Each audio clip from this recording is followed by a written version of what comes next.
Ethanol factory వ్యతిరేక ఆందోళనల్లో పాల్గొన్న రైతులపై కేసులు నమోదయ్యాయి. దిలావర్పూర్, గుండంపల్లికి చెందిన 19 మంది మహిళలు సహా 122 మంది రైతులపై పోలీసులు కేసులు నమోదు చేశారు. 4 వేర్వేరు ఎఫ్ఐఆర్లతో వివిధ సెక్షన్ల కింద కేసులు నమోదయ్యాయి.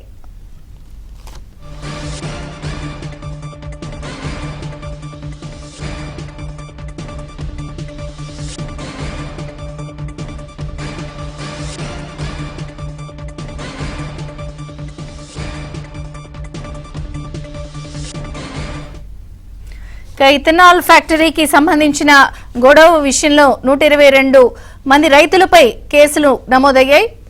మరిన్ని వివరాలు మా ప్రతినిధి మాంతయ్య అడిగి తెలుసుకుందాం. మాంతయ్య, చంద్రిక 2 రోజుల పాటు భారీ ఎత్తున ఆందోళన నిర్వహించారు. ఇథనాల్ ఫ్యాక్టరీకి వ్యతిరేకంగా దిలావర్పూర్, గుండంపల్లి గ్రామస్తులు వారికి పరిసర గ్రామాల ప్రజలు మద్దతు పలికారు. ముఖ్యంగా భారీ ఎత్తున కూడా జాతీయ రహదారులను దిగ్బంధించడం, పోలీసుల విధులకు ఆటంకాలు కలిగించడం, ఆర్డీఓ నిర్బంధించడంతో పాటు ఆస్తుల ధ్వంసం తదితర ఇష్యూస్ చోటు చేసుకున్న నేపథ్యంలో పోలీసులు 4 ఎఫ్ఐఆర్ నమోదు చేశారు. అయితే ఈ ఇష్యూలో రైతులు విధంగా ఇథనాల్ ఫ్యాక్టరీ విషయంలో ప్రభుత్వం నిర్ణయం తీసుకోవడం వెనక్కి తగ్గిన నేపథ్యంలో రైతులు విజయం సాధించినట్టే అయినా కూడా పోలీసులు మాత్రం వివిధ సెక్షన్ కింద కేసులు నమోదు చేశారు.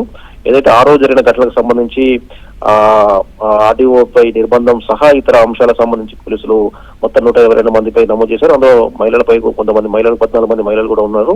మొత్తం మీద కూడా తాజా ఘటన ఏదైతే ఇథనాల్ ఫ్యాక్టరీ రద్దు చేస్తే ప్రభుత్వం నిర్ణయం తీసుకున్నా కూడా కేసులు నమోదు అవ్వడం కూడా స్థానికుల్లో కొంత ఆందోళన కలిగిస్తుంది. అయితే ఇప్పటికే ఈ 2 గ్రామాలకు సంబంధించిన మహిళలు వెళ్లి ఆర్డీఓ క్షమాపణ చెప్పారు. ఏదో ఆవేశంలో అలా జరిగింది ఆ రోజు కనుక ఘటన తప్పించి తాము ఉద్దేశపూర్వకంగా చేయాలని చెప్పి ఆర్డీఓకు క్షమాపణ కూడా చెప్పారు.